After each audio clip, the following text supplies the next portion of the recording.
welcome everyone to Brainwash Festival. Welcome everyone to the Bali. I think it's incredibly exciting to see everyone here in a crowded house for one of the first conversations of the day, one of the first conversations of Brainwash. And I'm also going to be ever so bold as to welcome you not only to the Bali, but also to the Symbiocene. It seems like only yesterday that I welcomed a lot of people here in the Bali to the Anthropocene, but now we're ushering in a new era, an era in which our existence of human life is no longer eating away at living systems of this planet, but works to mutually benefit both people and planet. A slightly utopian way maybe to start a conversation, but according to Glenn Albrecht, our main guest of this evening, who's here digitally, thanks to the wonderful feats of technology, this is the only way to start a real conversation about the future of our kind, but also of our planet. The Symbiocene era starts right now. I'm ushering it in as we speak, and it will continue to be here for at least 50 minutes, because that's the duration of this program. But afterwards, hopefully, we can all sustain the Symbiocene, and Glenn is going to tell us all about it, how to do that. We're going to be talking with you, obviously. There will be time for you to ask questions, to talk, to converse with us. But we're also going to be talking with Evanne Nowak, one of our very own environmental philosophers, and Glenn Albrecht, of course. We're going to be talking about the psychology of ecological breakdown. So I'm very much looking forward to that. First, I'm going to give the digital floor to Glenn Albrecht, environmental philosopher from Australia, who is currently in Australia at a very late point in the evening, at a probably very much higher temperature. Author of the book Earth Emotions. So give him a very warm welcome, and I'm sure the crowded house in the Bali can do that, so give him a hand. Thank you very much. That's wonderful that I've been invited to the Brainwash Festival, and that I'm going to be speaking to you on the idea of the Symbiocene, and hopefully that invitation for you to enter it is accepted, and once you're in, you'll never want to leave. And so I'd like to begin by recapitulating a little, which is that we currently are in the Anthropocene, the period of human dominance over nature. And I happen to live in a part of the world where that dominance is on display very publicly in the form of open-cut coal mines and power stations. So if you show a couple of slides quickly to give you an indication of just what the Anthropocene in Australia looks like right now.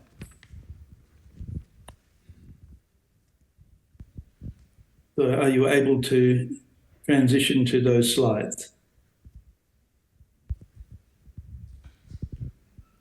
We're seeing that slide, Glenn, just so you know. We're seeing it on the beamer here. Oh, excellent. I can now see what's going on. Yes, so the Anthropocene in the Hunter region of New South Wales is exemplified by this massive area of open pit or open cut coal mining. Over 500 square kilometres, looks like the image that you're seeing before you. And it's caused mainly by the coal industry and the power industries. You can see a power station in the background of that slide. And on the next one, you'll be able to see the fully laden coal trucks taking coal out of the valley to the port of Newcastle, exporting it to the world, and the empty coal trucks going back to get more. So Australia exports coal and imports climate change. And so we are experiencing some really major changes to the nature of our climate. Our temperatures are increasing dramatically, the droughts are becoming more severe, and rain events are becoming more fierce. I think fierce rain events are something that we're sharing all over the world. And it was that context that got me thinking about the relationship between the state of the biophysical environment and our human psychological and emotional well-being. It seems obvious, but a human being who's evolved in the context of millions of years of life on this planet fits in with the rest of life. We're a lately emerged species in evolution, Homo sapiens about 300,000 years, I believe. So that's incredibly recent in the history of the Earth. So the Earth was here before us and we fit in with it. And when we're emotionally and psychologically going well, we're in harmony with the rest of that nature. That's what survival and continued population growth has meant. However, the reverse is also true, and that is that when that environment is degraded or is suffering in some way, we also suffer. And so one of the key concepts that alerted me to the distress that humans were feeling in this area of the Hunter Valley in New South Wales with respect to the coal mining was that it was distress particularly concerned with the state of the biophysical environment. And so distress is a word that covers thousands, tens of thousands of conditions that humans feel. But in the English language, it didn't seem to be one that applied to environmentally induced distress. And so I had to create one, and that term solastalgia, which is the next slide, that's an example of the open cuts that are causing the problems in the Upper Hunter. The open cut is literally a cut in the earth, which is used then to extract the coal. But the concept of solastalgia I created in the year 2003 to precisely describe the kind of distress that humans feel when their home environment is being violated. When the earth is distressed, they too feel distress. And that word, that concept has been in the literature, academic and non-academic, now for 20 years. It marks this year marks its 20-year anniversary, and it's gone from zero to something that a lot of people throughout the world know, or if they're newly introduced to it, say things like, oh, it finally describes a condition that I've felt strongly with respect to the negative changes in my home environment. And I also thought that solastalgia fits within a range of negative earth emotions. And so if you look at the next slide, I've got solastalgia embedded in a whole series of issues that people feel. And so we go back to Hofer, the Swiss physician, in 1688 with nostalgia, and nostalgia meant a really powerful psychological and emotional state when you were absent from home and wished to return, and you were able to alleviate your nostalgia if you were repatriated and went home. Solastalgia is the opposite in a sense. It's the homesickness you have when you're at home, but your home begins to leave you. And so this concept of solastalgia was the first of many, what I call nowadays psychoterratic or negative, or they can be both negative and positive. I'll point that out in a minute. But at the moment, we're focused on these negative earth emotions. And so we have necrophilia, which is not what you think it is. Well, it can be, but it's the love of death generally. We have the issue of fear or dislike of life, biophobia or ecophobia. Often people wake up in the morning and hear the news and they suffer from global dread, a feeling of dread for the future that we are moving into. And people like Richard Louv talk about nature deficit disorder, that our children are growing up in an environment which is significantly degraded compared to the one that their parents grew up in. And there are many other terms now that we are using, like eco-paralysis, eco-anxiety. We now talk about grief that's connected to the loss of ecosystems and the climate. And so what's happening, and this is the focus of my work, is that these massive changes to our biophysical environment are having profound impacts on our emotions. And so to summarize briefly, we're now living in a period of emotional chaos. And from my perspective, we're living in the age of solastalgia, which is not an age we wish to be fixated in.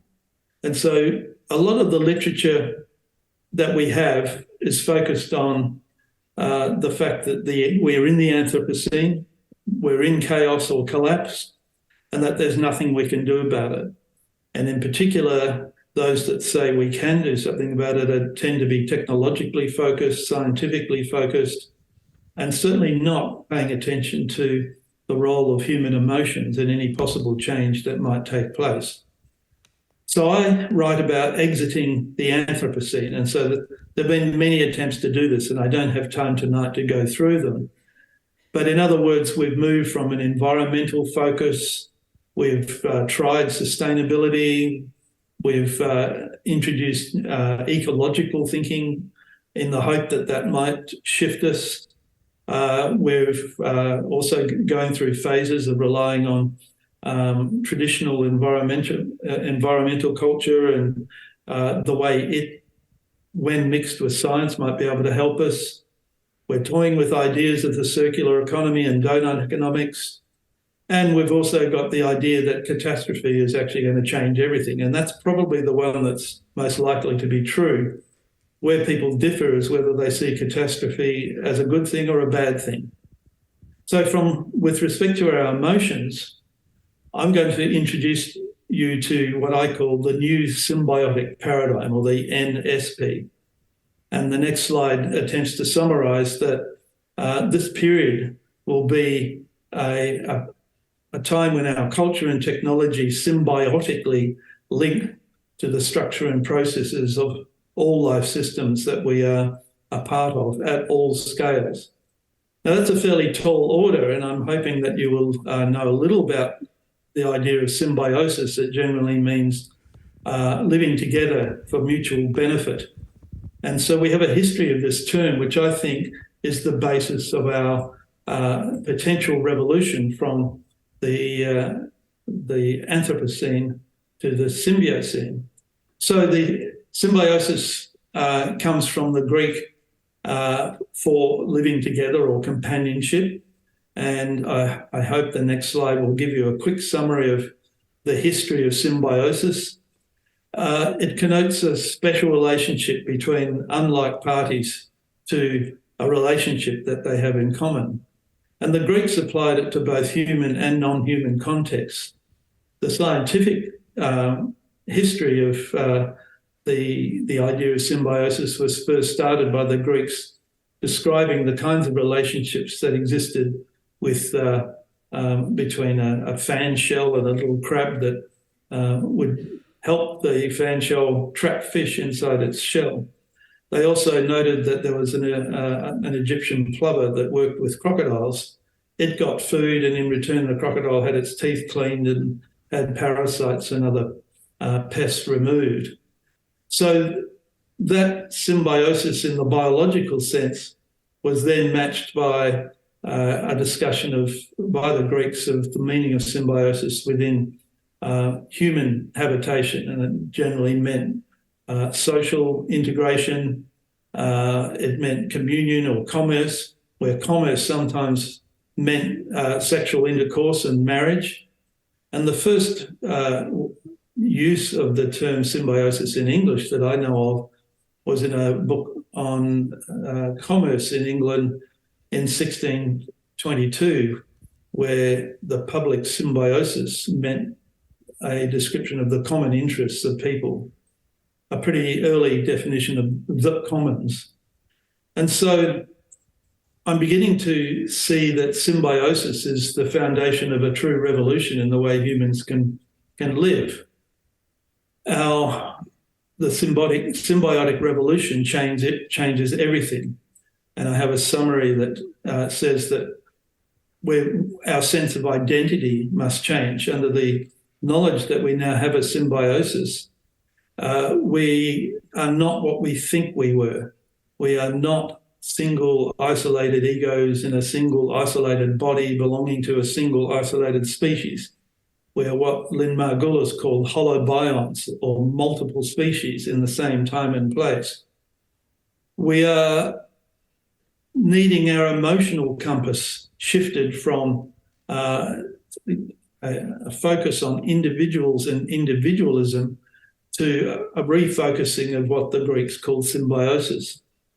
We need to see that our science, our technology, it takes into account this foundational aspect of our lives and the lives of all other creatures that we share with on this planet Earth, which is, as far as we know, the only place where life is present in the known cosmos. And our cultural responses, we begin to see the need for our culture to emerge in new ways, and that's all aspects of culture. There is nothing that is untouched by the idea of the symbiocene. And the way we govern ourselves will also have to change. I toy with the idea of symbiocracy. The symbios is the English translation of living together in the Greek. And so I use preferentially the SUM word when I'm dealing with culture and human activity, and the SY for symbiosis when I'm dealing with the science. And we obviously will need a new economy. We're going to need something that goes up while the Anthropocene and its economy, which is largely called capitalism, collapses. And so I see a dual or dialectical process of growth in one area and contraction in the other. And so in order to negate the chaos that we're experiencing in the Anthropocene, we now have to see the symbiosis and the symbiocene as a mega meme that invites us all to create an entirely new future for humans on the Earth. It's not entirely new in the sense that we've never lived symbiotically with the rest of nature before. It's just that for the last 300 years, and in particular in the last 50, we've accelerated to the point where we now use terms like the great derangement or the great acceleration to describe the rapidity of which humans have shifted from a safe place on this earth to one which is now endangered. And so I want to conclude with a couple of very summary slides, and one of them is the utopia one. When I was introduced, it was suggested that I would hit you with some utopian ideas. Well, yes, that was correct, but it's not utopia in the way that you think it is. Utopia with a U is how I think the Anthropocene is. In other words, our current period and business as usual. The Anthropocene is utopian in that if you continue the pattern and rhythms of its existence, it can't succeed or can't exist at some point in the future. And that's how Thomas More, the creator of the term utopia, defined it. I want to spell utopia with an EU, and that's the symbiocene. It means a good future. And every single thing that we're doing in the Anthropocene will have to find its opposite in the symbiocene. And I don't have time to go through the detail on that. But I'm optimistic enough to think that we will move from the Anthropocene to the symbiocene by 2050. And so I've given you, the climate scientists give us graphs that show ever increasing heat, where we just get hotter and hotter into a future that's spiraling out of control. And so I'm giving you a scale between 1950 and 2050, which shows that we are still accelerating with the heating of this earth and the destruction of its biota and ecosystems, but that we're at a critical point now where we can turn and start to change it around and hence move it through some cooler colours towards a green end. And if you wish to know more about this story, I've written a book called Earth Emotions, where the symbiocene takes centre stage. The first half of the book is pretty much the first half of that graph. And then the second half of the book is how we move from extreme heat and extreme chaos to the order of the symbiocene. So thank you very much for your patience.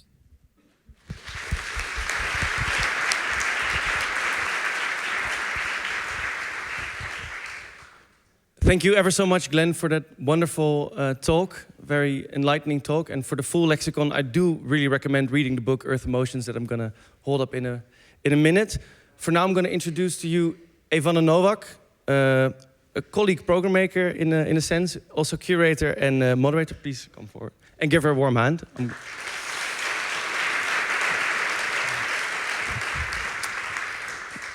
And Evanne works at the intersection of ecology, art, justice, philosophy. All in all, a perfect guest to join me here on the podium with Glenn. You facilitated many dozens philosophical group discussions about eco-emotions. They already got the point. They're already in the symbiosine. Which is after 20 minutes is a great achievement. I think you had these conversations with both students, meat manufacturers, colleagues, philosophers, activists. And I once also read your excellent essay in this book, De Stem van de Noordzee, The Voice of the North Sea, on grief and eco-emotions. So this, although a lot of these words, some hard to remember, but a lot of them very, very topical and very, they seem to convey a lot of how we feel about the environment. A lot of these words seem to hit home when we talk about eco-emotions. Can you maybe explain to me the first time that you felt something like solastalgia, or the first time that you felt that you were feeling a sense of loss for the environment? Well, great for being here. Thanks a lot. Thanks, Glenn, for also being with you.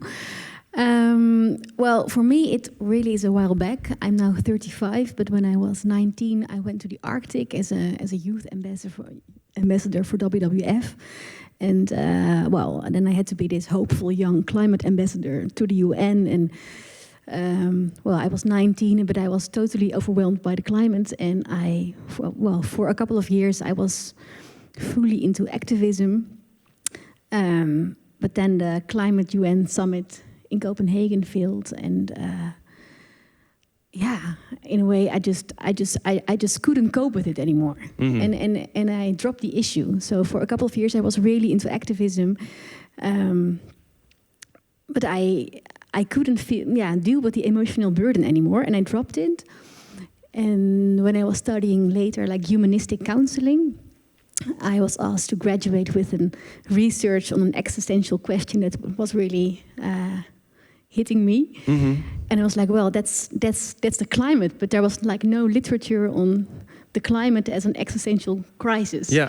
And then I came across the work of Glenn Albrecht, and I was like, wow, this is it. Yeah. And there are words for my feelings. So you finally had the words to describe the feeling you were having for all these years. Yeah, and it was a really big comfort. Yeah. Yeah. And Glenn already talked a little bit about the symbiosine, which is actually a bit of a scoop, because Glenn's next book will be on the symbiosine and Earth Emotions. That is this book I'm holding right here. That's the one about a lot of the words, the neologisms that we just described.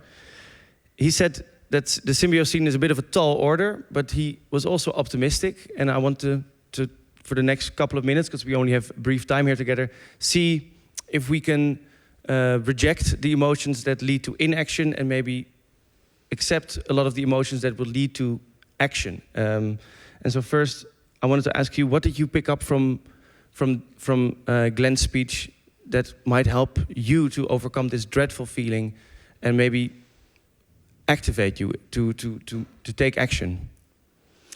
Well, in a way, for me, I was already really happy with solastalgia in a way, and then liked all the literature on ecological grief and the ideas that we need to learn to go through it, to learn to face it, to learn to grieve together, to learn to speak about our pain, to listen to each other's pain. So in a way, I felt that there was like a roadmap in allowing to feel these feelings, and then, well, hopefully getting there to the other side. And then, but I also host like group conversations with people on how they feel, and people really are looking forward to something to hang on to some positive feeling. And I didn't really have the answers to that. And so when I read Earth Emotions with all these positive, life-affirming feelings of really love for life, love for where we are, well, it feels that there is a roadmap. Yeah. Thank you. Glenn, also I'm going to ask you the same question, because maybe that sense of loss that very often leads to also a feeling of powerlessness or paralysis. How can the earth emotions that you describe help to reject that feeling and take up action? Well, there are multiple avenues to answer that. One of them is that if you are feeling negative earth emotions about the unfolding crisis of extinction or the climate, it means that within you, you've already got a whole set of positive emotions that enable you to feel that profound sense of loss.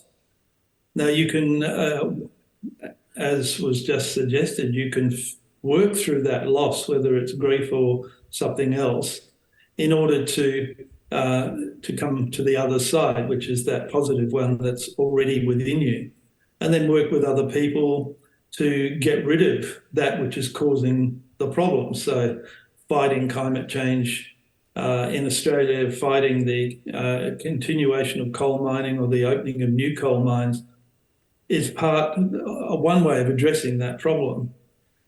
The other is to get angry. I mean, I've created the concept of terra fury or earth anger that we've now seen 30 odd years of inaction by our leaders.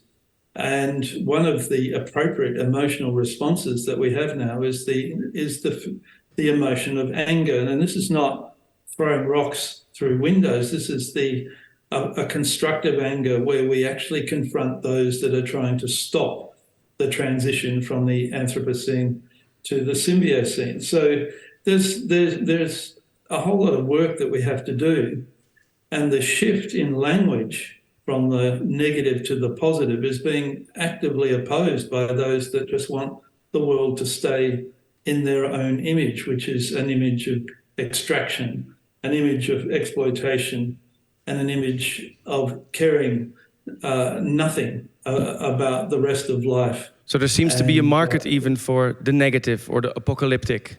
Look, I can assure you there's a much bigger market for the negative than there is for the positive. I've deliberately taken the path which is less well trodden in the modern media, because the modern media, whether it's corporate newspapers or corporate social media, relies on things like advertising for its existence. And what are they advertising? They're advertising the very things that are causing our greenhouse gases to rise, that are clearing the Amazon in order for Amazon Inc. to continue to sell us things that we supposedly want. And so, this is a process that's going on in front of our eyes, and we are willing participants in it. What I'm suggesting, as briefly as I can, is that I think a lot of us are no longer willing to participate in it. Participating in your own destruction and that of your own children and grandchildren seems to me to be a particularly stupid thing for a species that's called Homo sapiens to be doing. So I think we're beginning to wise up. I think we can now direct a very well-considered and rational anger at those that are allowing this to continue. If we don't, the doomsayers and the catastrophists are going to have a field day. They'll be telling you, I told you so, all the time. Yeah. Well, my job, and I hope there are others that will join me, this is Generation Symbiocene. It includes 70-year-olds like myself. Generation Symbiocene have got to rebel, and Extinction Rebellion and Greta and other examples are part of what I would see as a consolidated effort to shift from paralysis, ignorance, fear to a state of action, which is generated by a good dose of anger as well. And for this action that you described, and I think you also pointed to some great examples of action, you hinted to them. A lot of people here in Amsterdam are looking for ways to reject inaction and accept inaction, and they're definitely willing to find them. How are we going to convince the people that seem to be on the negative side and want to, they are in the business of destruction still? How do we how do we organize society accordingly to those positive earth emotions?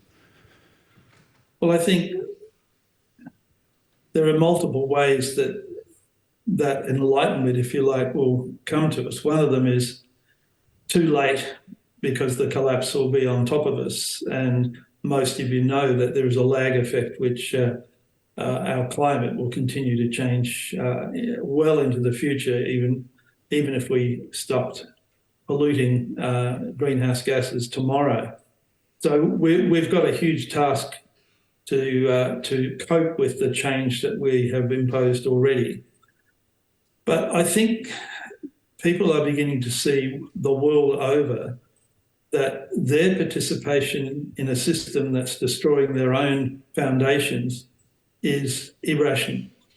So as a philosopher, I'm going to rely on self-enlightened people the world over. They don't have to be tertiary educated. They can be humble people in subsistence. If they can't grow food, if their water supplies become insecure, if their lives become emotionally fraught, this is a crisis in the human spirit, which will lead to a fundamental change. Now, you can change in many ways. One way is violent, fighting, war. War actually comes from a psychological state of being confused, of being in a state of chaos. So we see too much of that as a response. The opposite we don't get headlines of, because the current form of media that we have don't want good news stories, or if they do, they're there just to sell something. They're not there to tackle profound existential problems in human beings. So I see it as a bottom-up process. Symbiosis comes from bacteria and viruses to produce large animals such as ourselves that roam the earth courtesy of our gut bacteria. We just need to get back to the basics of life. Otherwise, our lives, along with the lives of too many other species, will simply be turned off on this planet. And I don't think we can do anything to stop that if we continue on the path that we're on now. That's why a meme which is projecting a positive vision of a future is so critical. Spread the meme, set it up in complete opposition to the Anthropocene, invite people to engage their positive emotions with respect to life and the earth, and argue that the future Symbiocene will allow those good emotions, those positive emotions, to thrive.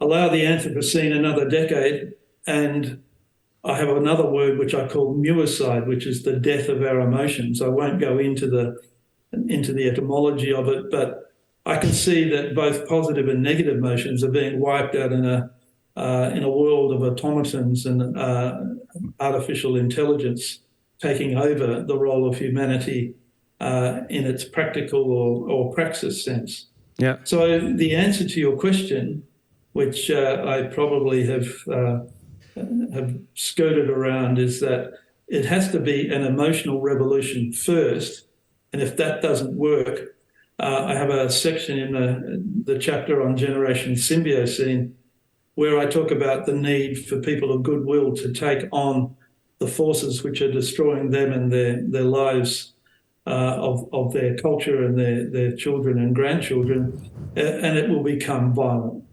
And I know what humans are like, so that's another possibility. But I'm a pacifist, so I'll put the peaceful path first. Yeah, and this emotional revolution, one of the prerequisites to hop on this emotional revolution would also be to join you in your leap of faith in human intelligence in general. Why would we join you in being so optimistic that human intelligence can do this? Well, they called us Homo sapiens. We do claim to be reasonably intelligent. We have common sayings like, don't shit in your own nest. Birds don't do that when they're breeding. So for us to be doing what we're doing to ourselves is the most profound stupidity that I can think of. And it's not it doesn't require great intelligence to see the stupidity that we're engaging in. So I don't think it's a hard task to prove that we can move out of this state of paralysis, this state of not paying attention to what it is that we're doing, to a state where we actually engage with life to live our own lives. I call it re-lifing. Like we have to reanimate our lives. We've taken life out of everything that we do. We live in this hermetically sealed world from birth to death. And so engaging with life is what is natural for humans. We are making that task almost impossible for ourselves under the current system of production and consumption that we live under. And so the next move is to begin that profound rejection of the foundation of the Anthropocene, the anthropos, humans first, humans dominating, humans rendering extinct the great biodiversity of this amazing planet. So it's, for me, a no-brainer, as the Americans say. Mm-hmm. You want life or do you want sickness and death? Well, it's your choice. I know which one I want. Yeah. In that sense, it's a very simple choice indeed. Evanne, I wanted to ask you, how are you listening to this last point, that the first step, that leap of faith in human intelligence to not do the stupid things that we're doing now, is indeed a simple step? And I also wanted to ask you another thing, and that's that you, since 2 years, you're also a mother. And I wanted to ask you, are you generation Anthropocene, and are you confident that your child is already generation Symbiocene, and what that means? Wow, yeah. Let me first answer the first question. Well, what really sticks with me from your story is, and also what puzzles me a bit, like currently there is like the rage, the anger is really setting stage here in the Netherlands, like with the big XR demonstrations. We've been blocking the A12, like a big highway, for a couple of weeks, and so it really feels that we allow ourselves more to be angry and to be public with it. So I'm just a bit puzzled. Like, is this anger, this terra fury? Is it like a negative earth emotion, or is it something that we need? So that's something that puzzled me. That's what I wanted to ask.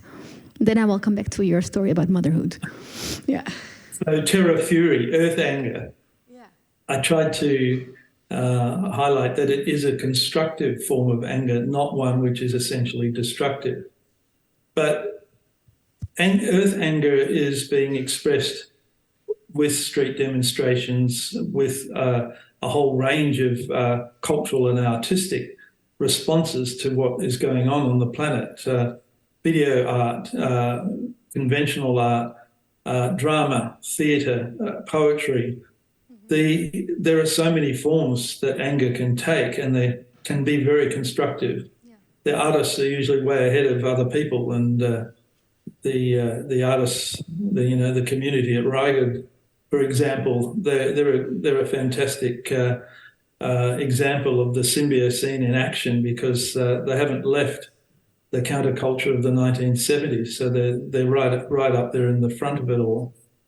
So I don't want to dwell on earth anger. I'd much rather we sat in organic coffee shops and discussed our way out of it. But I'm a realist. It's going to take more than intelligent discussion to get the kind of shift that we need to see. I differ from the catastrophists in that I'm arguing that we need to destroy one system at the same time as we create another. We don't sit around and gnash our teeth and wail and sit in the corner rocking back and forth. If that's all we did, we're just giving up and allowing the earth destroyers, what I call terraformers, they are just going to go straight ahead and smash us. So if we don't creatively engage with this process and start building the opposite at the very same time as bringing down the Anthropocene, then I agree. We're not going to make any substantial progress. Okay, but I work with people that are practically doing things. They're using mycelium to build bricks and houses. They're creating electricity out of algae and bacteria. They're wearing mushroom shoes. They don't buy plastic. These are also forms of rebellion and, in a sense, anger, because the earth anger is that we already know that we've created the plasticine. That's another name for the Anthropocene, that we've got plastic in our guts, there's plastic in the lining of our lungs. It's time to reject that. It's like getting lead out of petrol. It's so simple. The cause, the elimination of that cause is now a universal. And so I argue that the anger, the emotional angst that we're in can be constructive, and indeed is necessary now, because we've wasted at least 30 years of inaction and failed concepts that have really just been appropriated by the captains of the Anthropocene and used against us. I hope a lot of conversations today will indeed be characterized by this creative sort of anger that, Glenn, you are describing, and I'm actually hopeful that they will.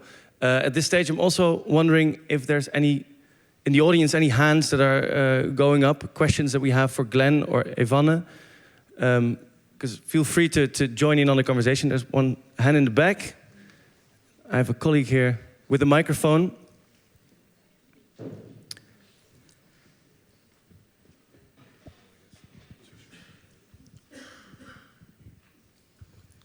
Yes, I'm curious.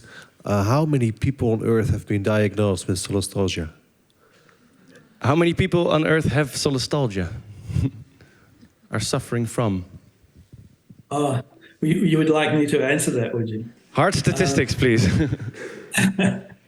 Well, it's not a medical diagnosis, so the answer is 0. But we have an epidemic of it anyway.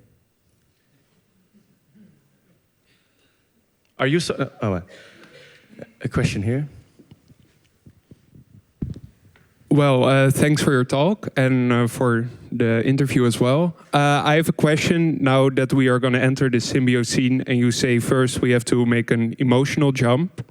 Can you give a bit more concrete examples on how to do this? Because I feel a bit split between using my resources to build something so I can work together with nature, the resources of this system, or trying with all my might to take the system down, or go for no waste, but it will require a lot of my time. So can you give some concrete examples for an inhabitant of the Symbiocene? Well, first I have to say I'm a philosopher, not an engineer or an architect or an industrial chemist. So I have to give you an answer which is based on the work that other people do. And I gave at least 3 examples just a few minutes ago. They included things like the use of fungi to produce the raw materials that we need to live. So we now have people exhibit A. This is a piece of fungi, mycelium, which has been produced by a firm of architects in London, England, that they hope will become a substitute for concrete in building. Now, concrete is one of the worst producers of carbon dioxide on the planet, and so in building and architecture, which that's about as concrete as a philosopher can get, we've got a revolution taking place where all over the world now there are people doing research on how we can get out of the age of concrete. The fashion industry is one of the worst polluters in the world. It's now using hemp, mushrooms, lignin from trees to revolutionise fabrics and the way we dress. There are new ways that are being produced or created to produce electricity using bacteria and algae. And so what we can imagine is a world where the bacteria need nutrients to put the lights on in your house, and you have to care for your own domestic bacteria. One of the best sources of nutrients for bacteria would be human urine. And so you have to go and piss on your bacteria every evening to keep them happy so that the lights stay on. So in other words, I'm trying to get you to imagine how your work and how your practice is informed by a relationship of symbiosis, which is one that produced us as a species and as a holobiont. Remember, I said we walk this earth courtesy of our gut bacteria, our microbiome. Glenn, I can only make with respect to the time, although I might congratulate the audience question of getting a philosopher as pragmatic as you just were, with all the concrete examples indeed, all the way to urine. I wanted to ask a final question because our time is almost up here. And I think this is a question that we'll all be taking with us today. And I thank you for introducing these feelings of creative anger that I think will resonate quite a bit with the audience here. But what today would be the first step for people in this audience listening here today to start walking in, talking in, and maybe even enjoying life in the Symbiocene? What would be the first step? You're directing that question at me. All right. The first step. The first. You're the best person in the room, I think. Is to understand the importance of the word symbiosis. As I said, it's ancient and it's also new. It's a 19th century Latin neologism created by German scientists to describe the relationship between algae and fungi in lichens.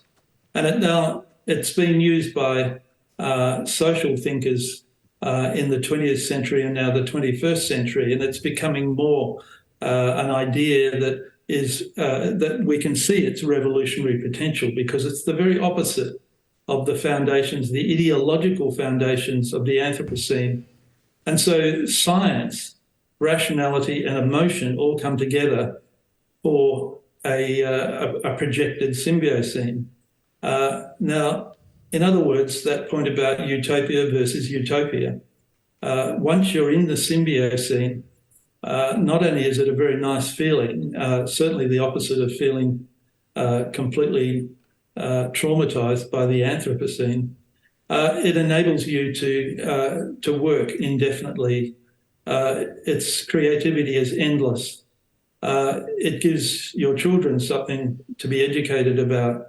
It's a mega meme. It is needed now more than ever because the turning point that's needed from the Anthropocene to something better is critical. You know, we can't allow the Anthropocene to continue any longer. And so I appeal to you, the audience, that once you understand that the basis of the Symbiocene is in science, emotion, and what we are as human beings, you'll feel a great sigh of relief.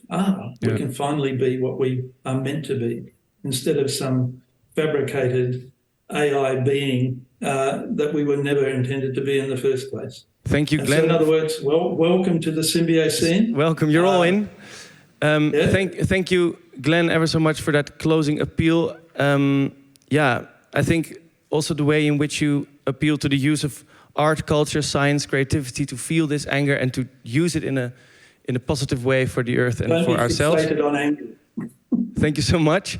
No worries. And I think with the audience here, we can hopefully make our governments listen to us for the first time, because that's another sick pit in my stomach when I cycled here this morning, that we need to make the government listen to us, to our creative anger. Glenn Albrecht, thank you so much for joining here in Brainwash Festival. Evanne Nowak, thank you very much. Give them both a very warm applause.